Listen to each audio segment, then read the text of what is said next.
maio de 2021, mais de 14 milhões de desempregados no Brasil. Como governos, empresas e sociedade civil podem atuar juntos para gerar crescimento e trabalho. Venha conhecer iniciativas concretas para ajudar na recuperação econômica no Festival ODS 2021. Faça sua inscrição e descubra soluções viáveis para problemas complexos. Dias 25 e 26 de maio, online e gratuito. Qual a importância das organizações da sociedade civil no dia a dia do nosso país? A resposta está no potencial de mobilizar e estimular o debate em torno de questões do interesse de todas e todos. Por isso, é essencial a participação dessas organizações na Agenda 2030, que define os Objetivos de Desenvolvimento Sustentável. Um movimento global que no Brasil conta com redes como a Estratégia ODS para disseminar suas soluções. Mas, afinal, como as organizações podem contribuir? O primeiro passo é a adesão à Estratégia ODS. Basta acessar o site. Após se integrar à rede, a organização terá acesso a conteúdos, troca de experiências e informações, debates, materiais de apoio. As entidades podem fortalecer a discussão com olhares distintos, construídos através de uma variedade de vivências e experiências, além de abrir possibilidades de novos financiamentos vinculados a atividades relacionadas aos ODS. Juntas, organizações da sociedade civil e Estratégia ODS devem dar um passo à frente no alcance dos Objetivos de Desenvolvimento Sustentável, com uma agenda comum em um trabalho em rede, intensificando a fiscalização e pressão pela implementação de políticas públicas que garantam direitos e reduzam desigualdades. Faça parte da Estratégia ODS. A experiência e o conhecimento de cada entidade são essenciais para multiplicar nossos esforços em direção a uma sociedade mais igualitária e sustentável. Para todas e todos. Contamos com a sua força e parceria.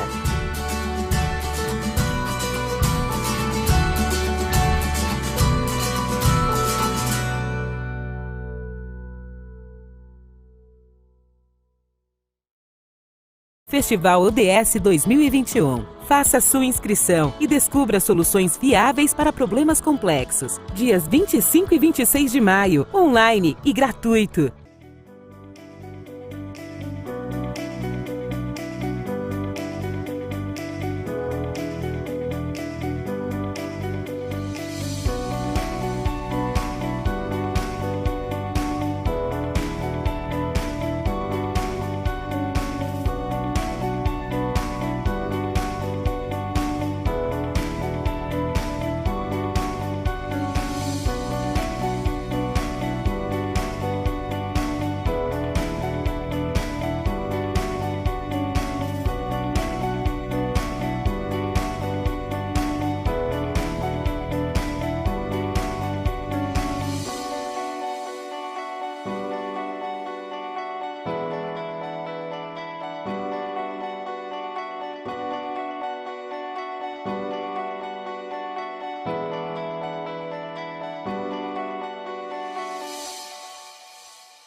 Bom, uma boa noite a todos que nos acompanham. Meu nome é Leisa Souza, eu sou diretora para a América Latina da Climate Bonds Initiative e é um prazer estar aqui com vocês hoje à noite com 3 grandes nomes que vão debater, né, um tema que no contexto atual tem se tornado cada vez mais relevante, que é a recuperação ou reconstrução de uma economia verde.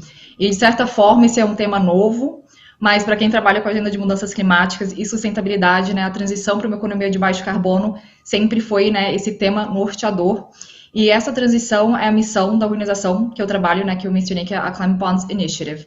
A pandemia, ela evidenciou, eu acho que essa necessidade da gente abordar o tema de mudanças climáticas de forma mais urgente, até porque, né, as decisões de investimentos que são feitas hoje, elas vão impactar, né, o tipo de infraestrutura que é construído, as fontes de geração de energia que serão usadas e a forma também que a gente produz alimentos. que deve ser feito, né, de forma sustentável e inclusiva se a gente realmente quiser limitar aí o aquecimento global abaixo de 2 graus. E essa janela de oportunidade, para agirmos, né, ela é pequena, a gente está falando aí de 5 anos, então ela se fecha rapidamente, e a gente tem esse desafio e oportunidade de transformar a economia.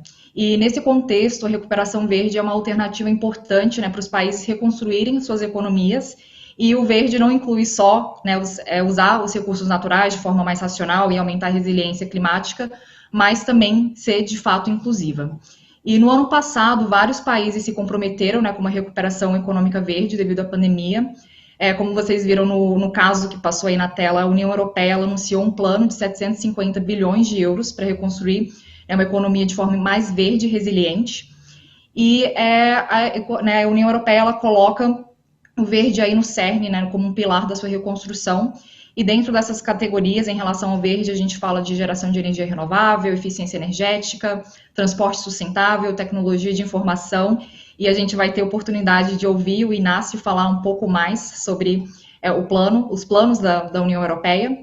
A gente também tem os Estados Unidos, que anunciou, né, o plano do emprego americano, que é um plano voltado muito para infraestrutura e para geração de empregos, então eles pretendem gerar aí 10 milhões de empregos. E a infraestrutura é vista como, né, um fator importante para a competitividade e inclui também a questão de digitalização, mobilidade urbana, pesquisa e desenvolvimento.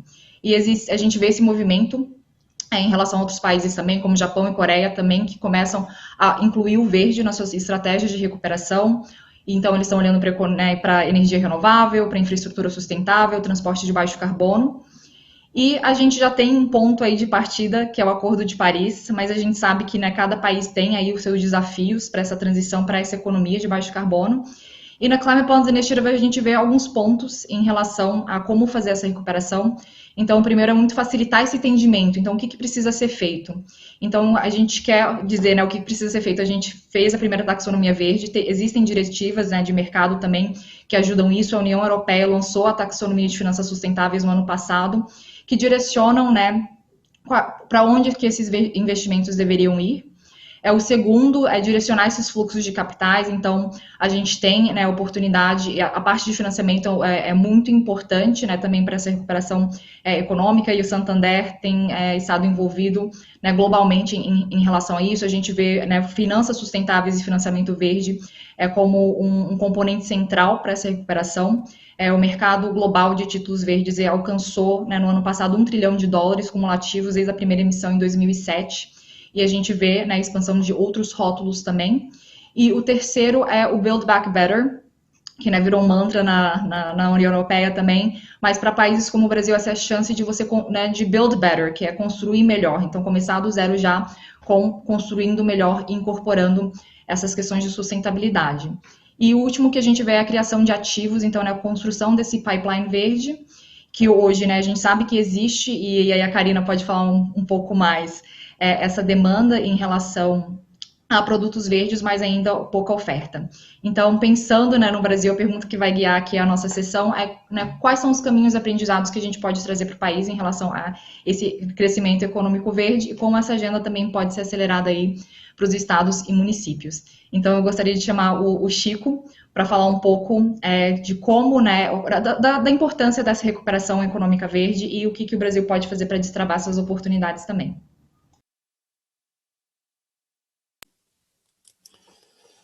Boa noite, pessoal. É uma alegria muito grande estar aqui com vocês, tendo participado da Rio+20 como secretário executivo do Ministério do Meio Ambiente. É emocionante, quase 10 anos depois, observar quantos avanços ocorreram, a despeito dos anos recentes que o país tem tido, anos muito difíceis.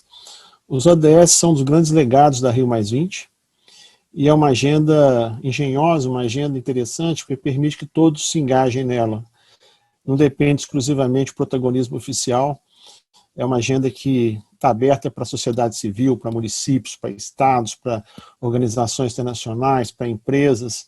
Isso está acontecendo. Parabéns à estratégia ODS por todo esse mutirão no qual vocês estão engajados e empurrando. Bom, queria também saudar meus companheiros aqui, Inácio e Karine, que são instituições importantes trabalhando nessa agenda. Santander, que tem sido um inovador, um agente de desenvolvimento importante, estratégico no país, conectado com a Europa, inevitavelmente, em função de sua base ser a Espanha, e a própria União Europeia, que tem sido um parceiro bastante criterioso, um parceiro bastante de vanguarda em relação a essa agenda, no momento que o país precisa muito de manter essas relações com os nossos parceiros internacionais, em função da turbulência nacional, né? Eu acho que nós temos tido aí alguns anos que, do Acordo de Paris para cá, nessa agenda, infelizmente, nós perdemos o pé. E é hora da gente retornar. Glasgow está na esquina, e nós precisamos encontrar uma forma de levarmos à Conferência de Glasgow uma posição nacional que não se restringe à posição do governo, né? Obviamente, é uma conferência de países, o governo do Brasil vai se fazer representar, mas em função da abertura e da atenção que as Nações Unidas têm dado aos chamados non-state actors, nós estamos articulando vários atores aí para levarmos um recado também. Afinal, o Brasil é maior do que o seu governo e a gente tem muita coisa para dizer aí em termos de estados, municípios, sociedade civil, instituições empresariais. A agenda do futuro, que já está passando, é uma agenda verde digital. O mundo já sabe disso, o mundo está nessa trilha andando rapidamente, acelerando o passo.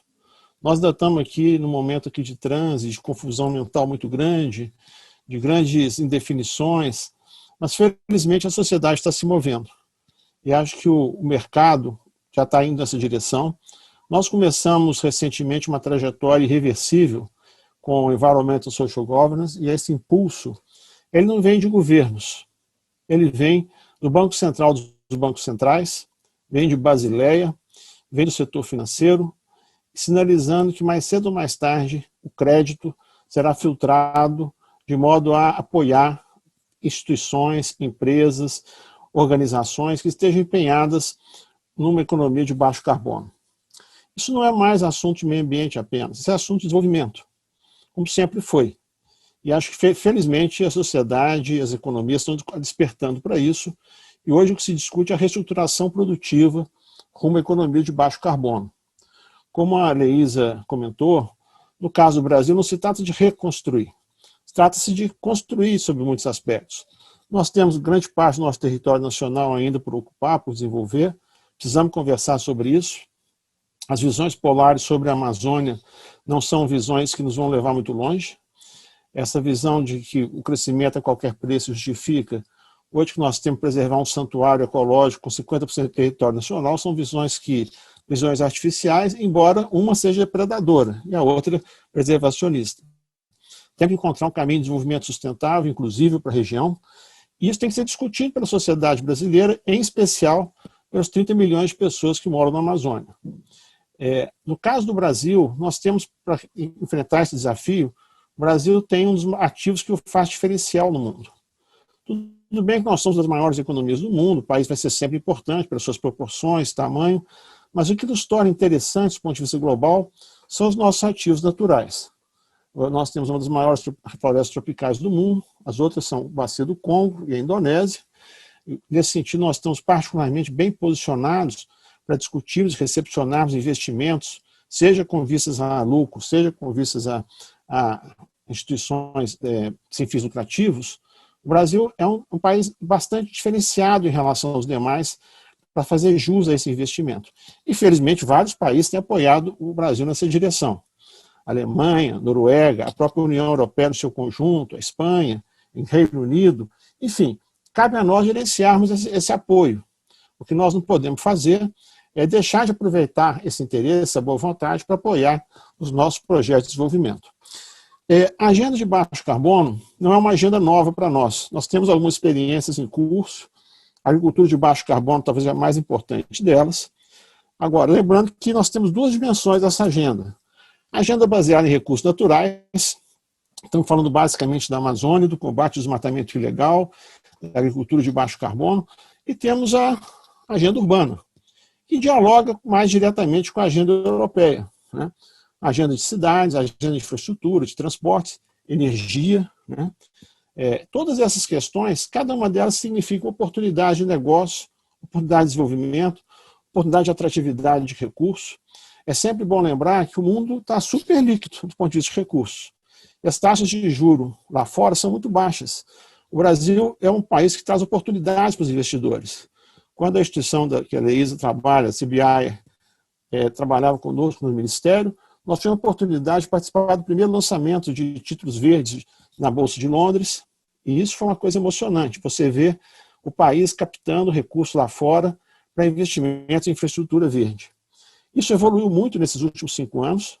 Hoje é uma coisa que não é feita mais por instituições pioneiras, mas é um mercado que já está se desenvolvendo, se consolidando. Vários bancos de desenvolvimento, várias empresas estão emitindo títulos verdes e contra uma neutralização de emissões, produção de serviços ambientais, adoção de práticas ambientalmente sustentáveis. Isso faz parte dessa mudança de paradigma de desenvolvimento do Brasil. E não só do Brasil, mas do mundo em geral. Eu me lembro nos acordos preparatórios a Paris, nas reuniões preparatórias, quem ia nas reuniões não era mais o Ministério do Meio Ambiente, eram os Ministérios da Economia, da Fazenda, do Planejamento. No Brasil, infelizmente, a área econômica não tem tido essa sensibilidade ainda, e acho que isso precisa mudar. Mas, felizmente, estados, o setor privado, estão tomando a dianteira nessa agenda. E isso é fundamental para que o país ocupe esse espaço, aproveite essas oportunidades. Se o país está um pouco confuso, nós não podemos esperar as instituições oficiais, temos que ir fazendo as coisas acontecer.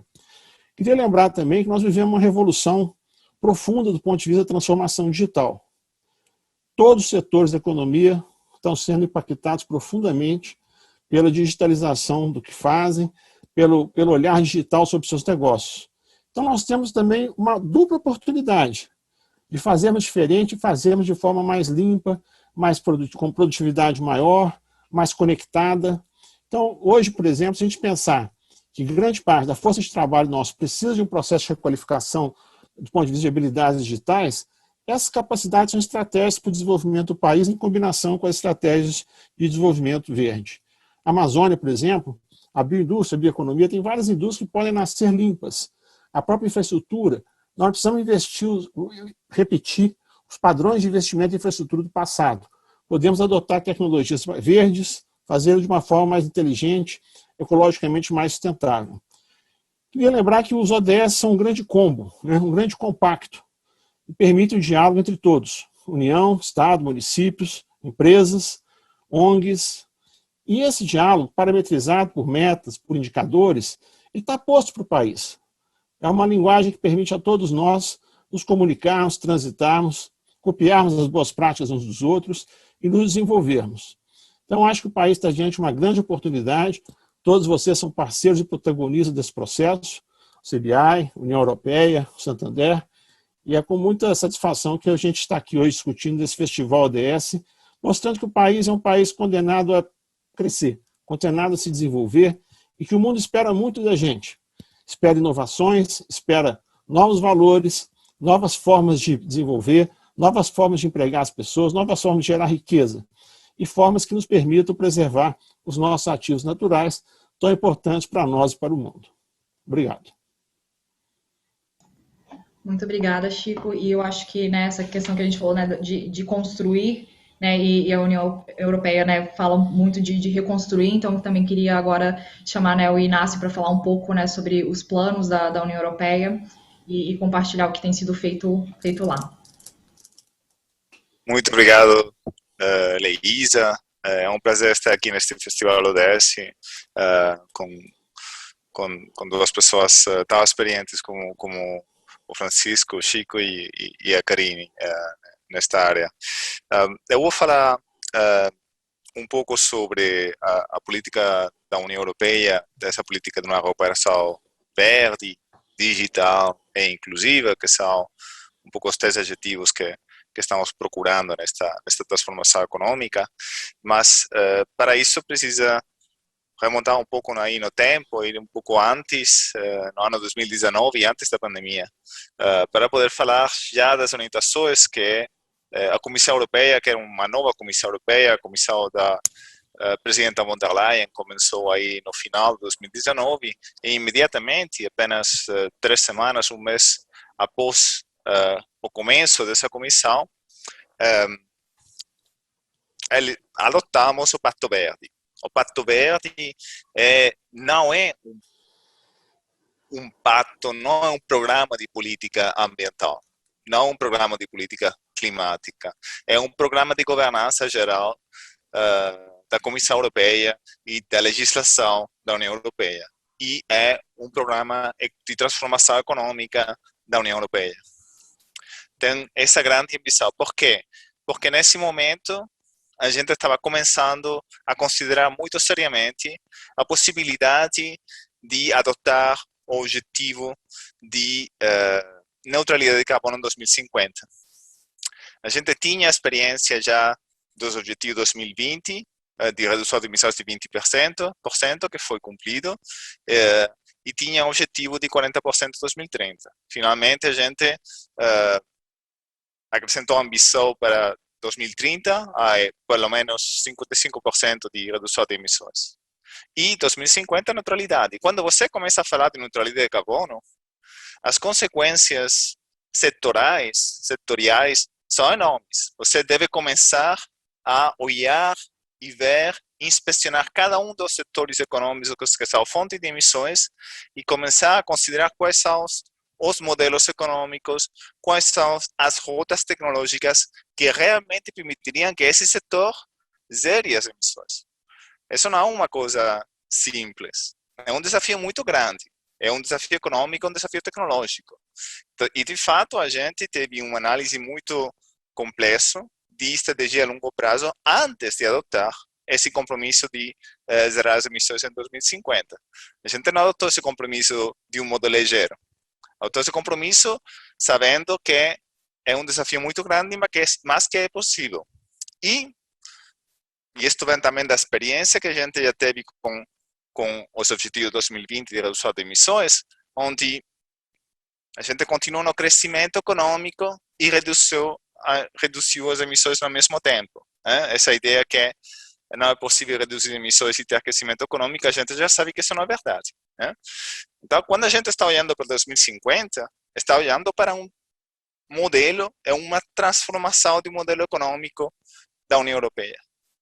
E é essa a ambição. Não é simplesmente dizer que vai ser difícil, vamos ter um custo econômico. Não, não, é o contrário.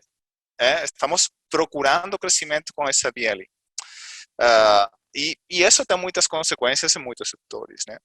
Eu gostaria de ressaltar aqui duas políticas que estão relacionadas com a questão dos mercados capitais e a questão do financiamento, que é evidentemente uma questão fundamental hoje, e que estão relacionadas com os movimentos no setor privado. Eu represento a União Europeia, que é o governo da União Europeia, então eu vou falar sobretudo da ação do ponto de vista do governo. Mas, evidentemente, as regulações e as políticas, os investimentos que vêm do setor público têm uma influência muito grande no setor privado.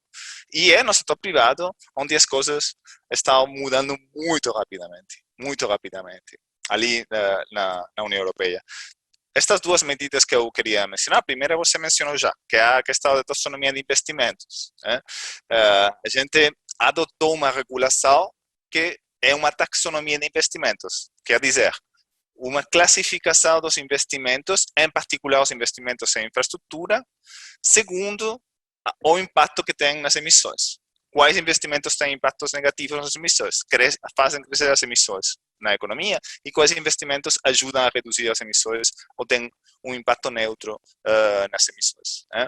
E a gente fez essa classificação. Não é lei, é lei sobretudo para os investimentos públicos, mas evidentemente não força, não obriga os mercados de capitais a investir unicamente nesses investimentos, mas dá uma orientação, que é um dos problemas que os mercados de capitais estão tendo para definir exatamente o que é green e não é green. Então, a União Europeia trabalhou com peritos durante muito tempo. Eu participei um pouco dessas discussões, foram discussões muito difíceis, muito complexas e muito técnicas, para fazer essa classificação e ter essa taxonomia que pode servir de referência aos mercados privados de capitais para decidir como fazer os investimentos. Então, a taxonomia foi muito importante. O segundo elemento que é muito importante, evidentemente, é o mercado de carbono. O mercado de carbono da União Europeia, o Emission Trading Scheme, o ETS, é o nosso mercado de carbono. A gente adotou esse mercado de carbono há mais de 15 anos. os inícios desse mercado de carbono não foram muito bons, mas hoje como hoje, é um mercado que está funcionando muito bem e que está dando um preço da tonelada de CO2 muito alto, e que está tendo um impacto muito grande no sistema elétrico da União Europeia e reduzindo muito as emissões e fazendo que a geração de energia elétrica com combustíveis fósseis seja hoje muito mais cara, mas muito mais cara que no passado. Então, o mercado de carbono está ajudando muito a mobilizar o mercado e os mecanismos de mercado para fazer que o uso de combustíveis fósseis, o uso de elementos que levem a mais emissões, seja mais caro. Isso está funcionando. Então, a gente já tinha tudo isto quando chegou a pandemia. E agora estamos falando de uma recuperação verde, inclusive digital, sobre a base do que a gente já fez antes. Mas foi uma mudança muito importante na União Europeia porque permitiu, vamos dizer, um movimento de solidariedade e de sentido de destino comum entre todos os membros da União Europeia. Vamos lembrar que a União Europeia não é um Estado, então não tem essas obrigações. Deve ter um momento no qual todos os Estados-membros concordam que devemos avançar juntos. E isso aconteceu no ano passado por causa da pandemia e por causa da necessidade de ter uma recuperação em toda a União Europeia. Isso foi uma mudança muito importante. Então, a União Europeia hoje, a Comissão Europeia, pode emitir dívida, o que não podia fazer antes. E com essa dívida que vai emitir, vai repartir esses 750 bilhões de euros nos próximos anos, emitidos como subvenções e como empréstimos, e vai monitorar de muito perto o uso desses fundos para assegurar que esses fundos vão ser usados nas áreas que realmente vão permitir essa transformação digital, verde e inclusiva. Nas áreas de energias renováveis, por exemplo, renovação de prédios, eficiência energética, as estações de carga elétrica para os veículos, porque o transporte europeu vai se eletrificar nos próximos anos, e a digitalização. Evidentemente, a digitalização nos investimentos é fundamental para acrescentar aqui a eficiência e para ter uma economia muito mais verde. Então, a pandemia e a necessidade de ter uma recuperação inclusiva na União Europeia alavancou um movimento muito importante, mas que está basado nos elementos que a gente já construiu antes, a partir do compromisso, da ideia de ter o compromisso de neutralidade de carbono em 2050. Então, estão os meus 10 minutos, eu fico à disposição para o debate e as perguntas, e muito obrigado por esta oportunidade. Muito obrigada, Inácio. Tanto você, quanto o Chico mencionaram, um tema importante, que essa questão, de uma agenda realmente econômica e em relação, a todas essas questões verdes, e também, a parte de financiamento, títulos verdes. E então pedir para a Karine falar um pouco, de como que, o setor financeiro pode apoiar essa reconstrução verde, o que você tem observado tanto no mercado doméstico quanto internacional. Obrigada, Leisa. É um prazer, Chico, um prazer, Inácio, todos aqui, tá aqui. Muito obrigada pelo convite. Eu vou, só antes de começar a falar do setor financeiro, eu vou falar com o meu outro chapéu aqui também, que é de conselheira do Pacto Global aqui no Brasil. Então, assim, a gente está no Festival ODS, então eu acho que também um convite aqui para todos conhecerem esse grande movimento, na verdade, que é a maior plataforma empresarial, se a gente for considerar no mundo, no sentido da responsabilidade empresarial, do atingimento dos ODS do ponto de vista privado. Então, aqui no Brasil, a gente tem a Rede Brasileira do Pacto Global, com 1.300 organizações, e é a rede que mais cresce no mundo, Então, acho que isso mostra também um pouco do interesse das empresas de se aprofundar nas questões dos ODS, nos próprios princípios do pacto, que passam, obviamente, pela questão de direitos humanos, pela questão ambiental, pela questão de governança. O Inácio trouxe um pouco aqui, o Chico também, a coisa toda do histórico, Então, o que acho que é importante a gente saber, assim, o ESG, o ESG, né, ele está muito em voga, né, enfim, e que bom, né? Então, cada vez mais empresas, pessoas começam a ouvir sobre isso, investidores, mas essa temática da responsabilidade também empresarial com relação a questões sociais, ambientais e de governança, ela não é nova, né? E o que eu acho que a gente tem que fazer mesmo daqui para frente, e a gente tem chamado muito nessa década da ação, década da implementação,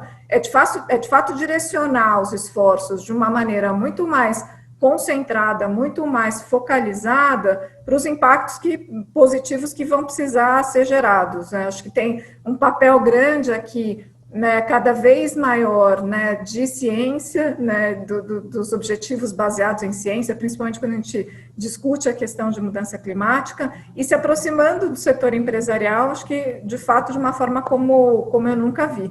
Então, eu faço um convite a todos aqui também, que procurem, conheçam a rede do Pacto Global aqui do Brasil, tem muita informação, muitos materiais, de novo, de como as empresas podem avançar, e se a gente tem empresas aqui, também um convite para conhecer e para se juntar à rede nacional aqui do Pacto Global. Feito minha propaganda aqui do Pacto, que eu acho que vale muito a pena a gente lembrar que a gente pode ser mais forte juntos também, enquanto setor empresarial, e o Pacto é um lugar para isso. Falando do setor financeiro, né, então, eu sou responsável aqui pela área de sustentabilidade no Santander, trabalho há 20 anos no setor financeiro, desde o comecinho lá do que era responsabilidade social, e, de fato, os últimos 2, 3 anos, e a pandemia, um pouco do que o Inácio falou, né? Essas questões, também olhando para o mercado financeiro, elas já estavam acontecendo, essas discussões já aconteciam. Se a gente for pegar a questão de clima, por exemplo, né? Partindo do Financial Stability Board, partindo da Europa, já vem desde 2017, pelo menos, essa visão de que as instituições financeiras precisam conhecer mais e dar mais disclosure, dar mais abertura, né, à questão, por exemplo, das emissões nos seus portfólios, né? Então, essa discussão ela já vinha acontecendo, então, a partir ali de 16, 17, você mencionou, né, e o papel super importante que o CBI tem, né, de fato trazer assim, o que significa isso, quais são, né, de fato, investimentos que podem ter uma chancela e que são verdes ou climate, ou enfim, como a gente quiser também classificar, dependendo do tipo de investimento. Então, acho que a partir ali de 16, 17, esse assunto começa a ganhar uma atração bastante importante, mas, de fato, né, se a gente pega os números aí de 19, né, e, enfim, de 20, agora de 21, o que acontece é que o volume ele vem aumentando, né? Então, você pega de 20 para 19, por exemplo, só de emissão de dívida ESG, né, ou enfim, que tem esse recorte social, ambiental, né, com a questão de governança equalizada, de 20 para 19, ele aumenta 27%, né? E aí, de 20 para 21, a gente já vê aqui um primeiro trimestre muito acelerado, né, que é 22% superior ao que a gente tinha no ano passado. Então, acho que mais, além, né, da questão do número em si, como você colocou, é muito observar também o quanto que isso vem crescendo, né? Começa muito baseado, principalmente nos climate bonds, né, então ligados a clima, e, de fato, quando a gente olha o principal tema de investimento, né, se a gente for dizer assim, é o principal objetivo, o principal impacto esperado, a grande parte está ligada às questões climáticas, principalmente, né? Então, só para, acho que todo mundo também ter ideia, ficar na mesma página aqui, quando a gente está falando de uma emissão de um título verde, né, um climate bond, por exemplo, aquela empresa toma aquele recurso, né, enfim, capta aquele recurso para investir, direcionar o recurso, investir diretamente em melhorias, né, no seu negócio, mas que vão gerar um impacto positivo. Então, ela precisa usar esse dinheiro para isso, tá? E aí, depois disso, acho que foram se criando, né, Leise, você sabe muito melhor do que eu aqui, outras classificações, e algumas que a gente chama de linked, né? Então, você tem o Sustainability Linked Bond, por exemplo, que você toma dinheiro, você pode, na verdade, não necessariamente usar diretamente para aquela finalidade, mas você se compromete com metas que precisam ser ambiciosas, né, na melhoria de questões ambientais, sociais ou de governança, mas que estão atreladas ao seu negócio principal. Então, esse é um mercado que, de novo, além do número em si, está começando a ficar bastante representativo, como você mencionou, que ele vai, na verdade, se multiplicando. E aí, o que a gente observa aqui, aí eu estou falando aqui de emissão, né, de uma dívida que uma empresa está fazendo, né? Então, alguns movimentos que eu acho que são importantes e que são drivers. O Inácio trouxe bastante bem, assim, tem a questão, obviamente, de regulações, né, não só do ponto de vista das empresas acessarem mercados, mas também dos investidores, né, então, de como essas regulações vão impactando, o Chico também mencionou o papel de bancos centrais, então tem um papel aqui que é de regulação mesmo, então cada vez que um país, né, um banco central vai para uma determinada direção, você tem um fluxo de capital também que se move com relação a isso, tem uma atenção cada vez maior dos investidores, né? Então, você hoje tem uma proporção, né? E você pega algumas pesquisas aqui na América Latina, por exemplo, fala 50% dos investidores, né, institucionais tem o ESG, por exemplo, como uma diretriz, né? E então, você tem, obviamente, é muito mais atrativo hoje para uma empresa emitir um Green Bond, um Climate Bond, enfim, do que era há 3, 4 anos atrás, né? Então, há 3 anos, 2 anos, uma pergunta que a gente ouvia muito no setor financeiro, e eu me relaciono muito com clientes também, era, mas vale a pena o custo, né? Porque tem um custo, quando a gente está falando de emissão de dívida, né? Você tem que fazer uma segunda opinião, né? Enfim, o CBI também participa muito desse mercado, você tem que melhorar suas práticas, tem um custo para fazer isso, né? E a gente muitas vezes parava nessa discussão, assim, vale a pena o custo, né? O que a gente vê efetivamente acontecendo é que, de fato, as empresas passam a acessar, primeiro que vem vantagem para o negócio, né? Começam a ver vantagem nesse sentido do que o Chico trouxe também das oportunidades, assim, gente, a transição que precisa ser feita vai precisar de muito recurso de inovação. A gente está vivendo uma nova revolução industrial, junto com tecnológica, junto com ambiental, junto com social, algo que a gente nunca viveu como humanidade. Então, tem muito recurso aqui, tem muita necessidade de investimento, tem muito dinheiro na mesa.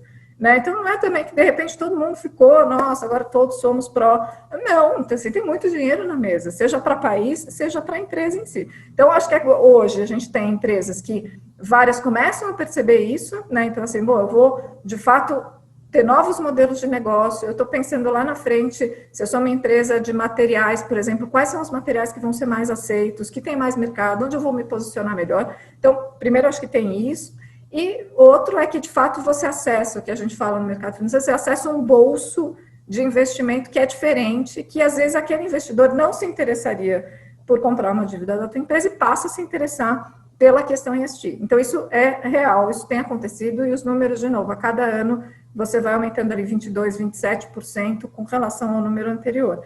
Só para fechar aqui a questão de investimento, quando a gente olha de fundos no mundo, hoje já enfim, pelos cálculos da Morningstar, metade dos fundos hoje já são catalogados como ESG, né?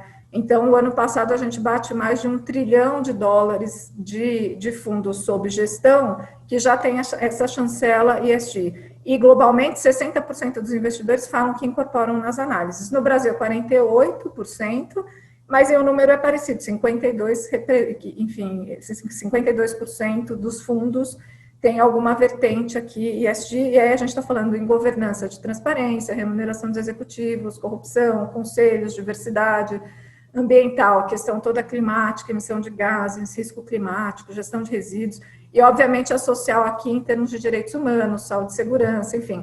Então você tem aí alguns temas que são mais comuns. O grande desafio, e o Inácio também trouxe isso aqui, é o que a gente chama da taxonomia, enfim, mas é o que a gente fala assim, o que vale, né? O que pode ser catalogado aqui, de fato, como verde, como ligado a clima, como linked, qualquer nome que a gente quiser dar aqui para o tipo de operação. Então, esse é um desafio que o setor, se pegar o setor financeiro, já está enfrentando e vai enfrentar cada vez mais, que é de fato assim, o que está valendo. E outra coisa, que aí, ligando ali com o Chico também, mas isso está gerando impacto positivo, né? Então, cada vez mais, principalmente, de novo, na discussão de clima, tem muita metodologia que a gente ainda vai precisar desenvolver, e aí, por exemplo, pegar o caso do Santander. A gente tem um compromisso de ser net zero, né, ou de ter emissões líquidas zero até 2050, que significa todas as operações, todos os portfólios, todos os países, né? Não é fácil a gente conseguir saber no portfólio, né, como é que a gente tem, qual é o perfil de emissão, o que a gente precisa direcionar, né? Então, um pouco, o Inácio colocou aqui a questão da União Europeia, que obviamente é um desafio muito maior quando a gente considera aí o grupo de países, mas também não é trivial quando você olha para um banco que é tão diverso como, por exemplo, no caso do Santander.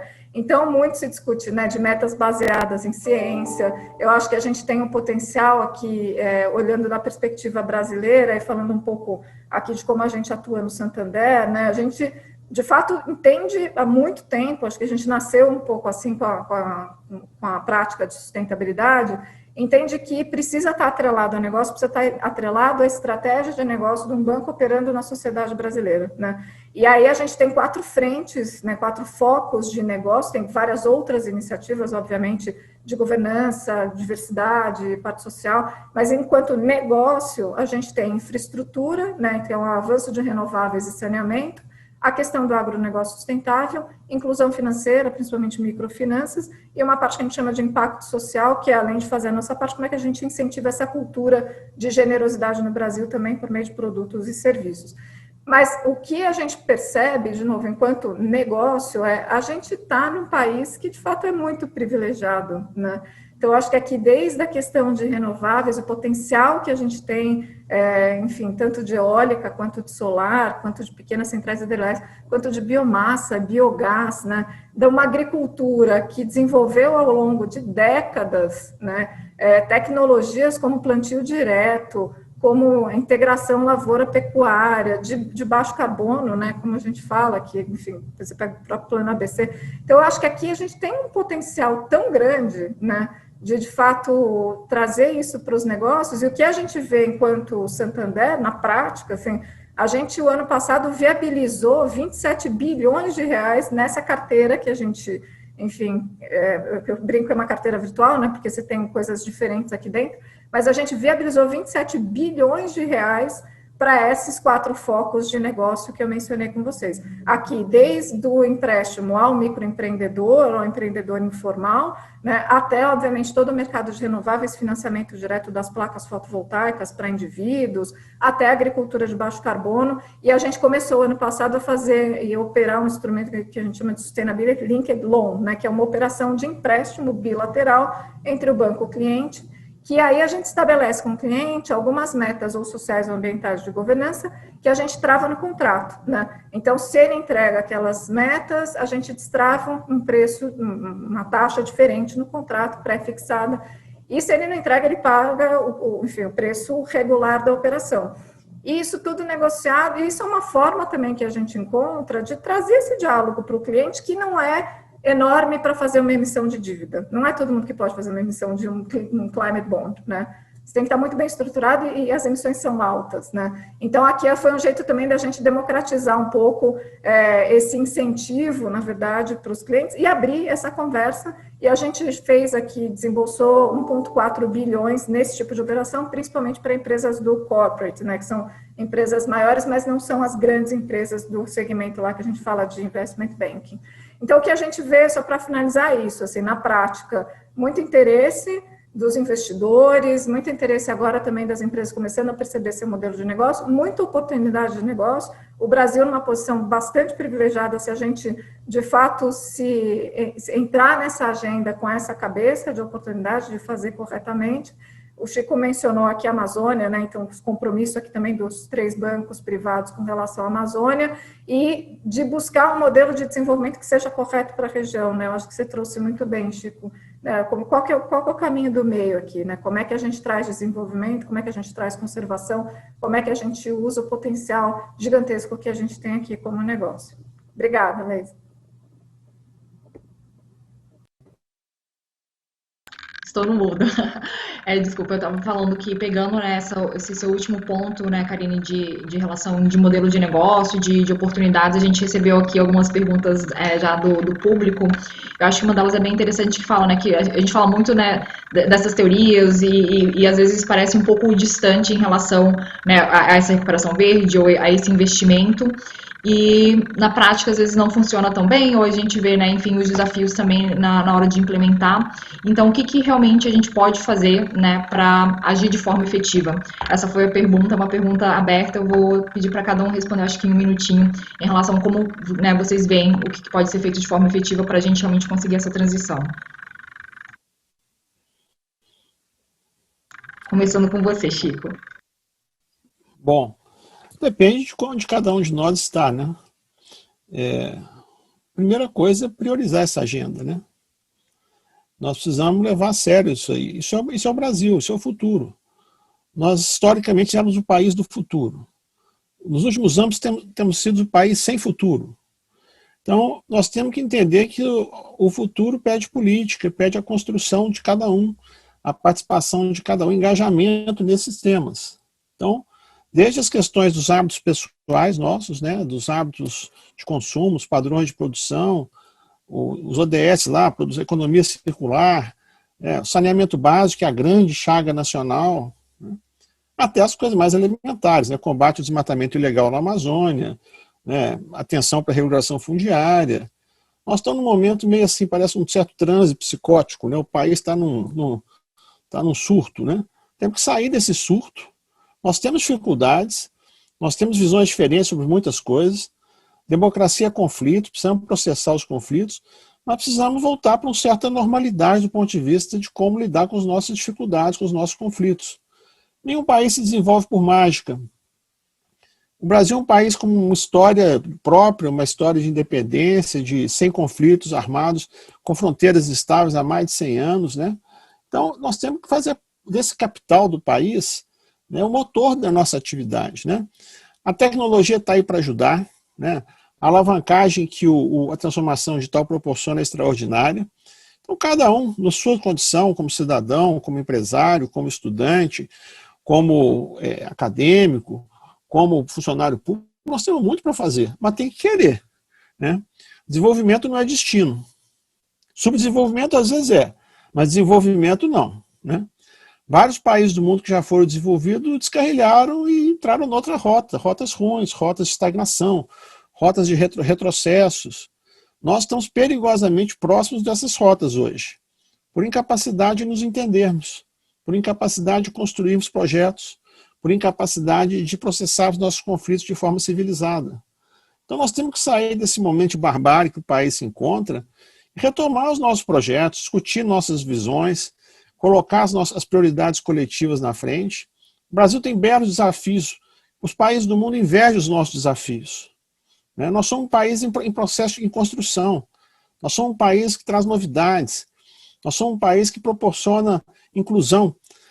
A nossa NDC, a nossa contribuição nacional determinada em Paris, é uma agenda positiva, é uma agenda de restauração florestal, é uma agenda de crescimento inclusivo, é uma agenda de geração de riqueza em bases sustentáveis. Por que nós saímos? Por que nós estamos nessa confusão hoje? Que loucura é essa? Então, eu vejo que é um mutirão coletivo para que a gente recupere a nossa normalidade e sanidade democrática e na linha do desenvolvimento sustentável que os ODS propõem. Sempre fomos um líder global nessa agenda. Brasil, União Europeia, China, Índia, Estados Unidos. Nós saímos da mesa, chutando a mesa, pisando duro. Enfim, eu espero só que a gente recupere a sanidade. Obrigado. Passar então agora para o Inácio fazer os seus comentários. Muito obrigado, Leisa. Sim, para o caso do Brasil é muito interessante. Eu trabalhava antes na China, antes de vir a trabalhar aqui em Brasília, e é um caso muito diferente, né? O Brasil tem, já os meus colegas disseram, tem um potencial enorme, enorme. A primeira coisa que tem, e o Chico estava mencionando, é uma NDC ambiciosa. Uma NDC ambiciosa é uma coisa importante, porque uma NDC te dá uma ideia de os objetivos que você tem de redução de emissões. E isso pode ser uma fonte de criação de valor para essas emissões. O sistema que a gente usou na União Europeia para gerar esse valor foi o mercado de carbono. Não é o único sistema, mas eu pessoalmente acho que é um sistema interessante para o caso do Brasil, né? Que o Brasil poderia aproveitar muito a geração de criação de valor através de um mercado de carbono, porque tem NDCs ambiciosas, porque tem um objetivo também de neutralidade de carbono em 2050, o que agora está precisando, uma vez que você tem esse objetivo de neutralidade de carbono em 2050, é uma estratégia a longo prazo para saber o que eu estava comentando antes, que setor, que rotas tecnológicas, que políticas precisa para ter essa neutralidade de carbono e gerar uma transformação econômica no país, né? Porque tem um pouco também esse paradoxo. O Brasil tem um ponto de partida muito bom, também na eletricidade, no setor de eletricidade, que é muito sustentável no caso do Brasil. Mas isso não quer dizer que não tem oportunidade de transformação econômica, de geração de emprego e de crescimento econômico. A primeira coisa, evidentemente no Brasil, é zerar o desmatamento. Se você zera o desmatamento, já está avançando muito no processo de redução de emissões. O desmatamento é ilegal, né? O presidente adotou esse compromisso de zerar o desmatamento ilegal em 2030, que está muito bem e que a União Europeia acolhe com muito prazer, mas poderia também ser antes, né, de 2030, porque ao final esse desmatamento é ilegal, né? Mas vamos ver. O primeiro objetivo é sempre a questão do desmatamento. Após isso, os setores que têm um potencial de transformação aqui são os seguintes: transporte, resíduos, indústria. Resíduos é a fruta madura, que seria mais fácil realmente de recolher. Já o Brasil demorou muito a questão dos resíduos, tem ainda muitos problemas de lixões, etc. Isso é relativamente fácil. Não, eu não digo que seja muito fácil, mas é relativamente fácil resolver esse problema e zerar as emissões aí. E os resíduos podem ser uma fonte de valor também, entrando numa lógica de economia circular. Então, se você pode zerar as emissões de resíduos, já está avançando e criando valor e crescimento. O transporte, na União Europeia, a opção da União Europeia foi a eletrificação. Aqui vocês têm os biocombustíveis, que também são uma opção que está funcionando bem, que não tem um impacto climático negativo, em particular com o álcool. E o que precisaria é ter escolhas aí, decidir o que quer fazer, que é um mix de eletrificação do transporte, porque você tem um sistema elétrico muito sustentável, que vai continuar a ser sustentável no futuro, com biocombustíveis, unicamente biocombustíveis, mas precisa uma decisão, precisa uma política de decidir o que o Brasil quer fazer com esta questão aqui, né? E outro setor é a indústria. A indústria usa muita energia, que é mais poluição, porque não é sempre eletricidade, então isso muitas vezes são combustíveis fósseis. Então a transformação da indústria, e aí a União Europeia sim pode dar exemplos concretos, por exemplo, com a criação de hidrogênio, com eletricidades renováveis, criar hidrogênio, usar esse hidrogênio na indústria. Esse é um combustível limpo completamente. Tem possibilidades. O que precisa é ter um grande debate nacional sobre estas coisas, com peritos, para decidir uma estratégia a longo prazo sobre os diferentes setores. Obrigado. Karine, passar para você. Mas eu acho que bem rapidamente aqui, então concordo também quando o Chico fala, depende de onde a gente está, né? Então, de qual papel aqui que a gente ocupa também, enfim. Na sociedade, eu acho que que todo mundo tem, né? Todo mundo é cidadão, todo mundo é consumidor, então todo mundo vive e tem suas práticas, enfim, mais ou menos ambientais, enfim, e sociais também nesse sentido. Acho que a gente tem aqui um potencial gigante no Brasil quando a gente fala do que a gente chama de cultura de generosidade, né? Acho que é importante a gente reconhecer também o país. Eu estou falando como pessoa aqui, como cidadã. Eu acho que aqui a gente tem ainda muito a desenvolver no Brasil, ainda nessa direção. A gente ainda tem essa cultura da abundância, né? Então, o desperdício de alimento, enfim, é 30% de tudo que se produz, né? Então, tem coisas que a gente consegue fazer no nosso dia a dia como pessoa, ali, como cidadão, acho que, obviamente, das escolhas todas que a gente faz nessa esfera. E, partindo do ponto de vista do setor privado, acho que o que é bastante importante, primeiro, é entender o tema, entender os ODS, não como uma agenda que são extra empresa, não existe mais, nunca existiu, né?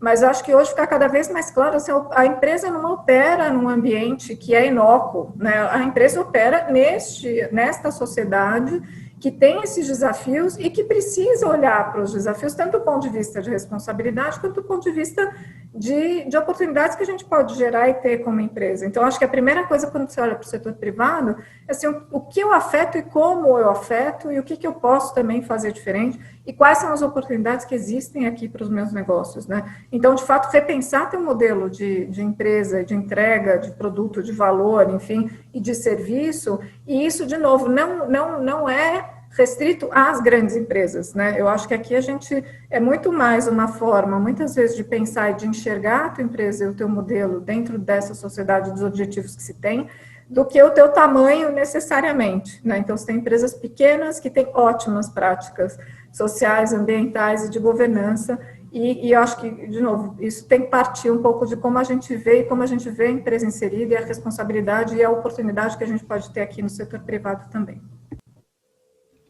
Muito obrigada, eu acho que todos fizeram excelentes colocações. Eu sei que a gente está aqui, né, no último minuto da nossa sessão e eu sei que o Chico também tem que sair para um outro compromisso.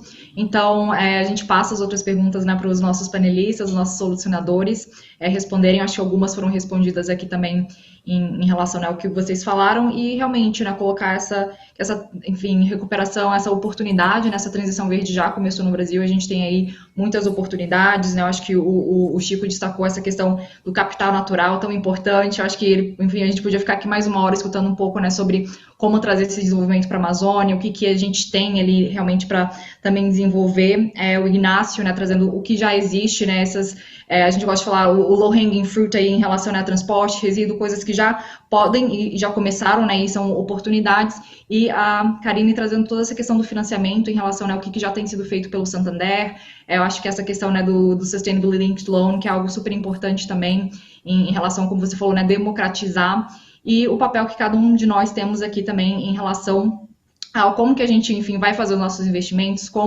o que a gente vai, né, demandar em termos, né, do governo e como que a gente realmente leva, né, adiante essa agenda e essa integração, né, como a Karine colocou, né, uma agenda que está completamente integrada, então tudo que a gente faz realmente contribui aí em relação, né, a todos os ODS e esse crescimento econômico realmente sustentável. Então, agradecer a participação de todos e uma boa noite, e eu sei que tem uma outra, né, agenda super interessante aí para vocês acompanharem, e muito obrigado por estar conosco aqui durante essa sessão.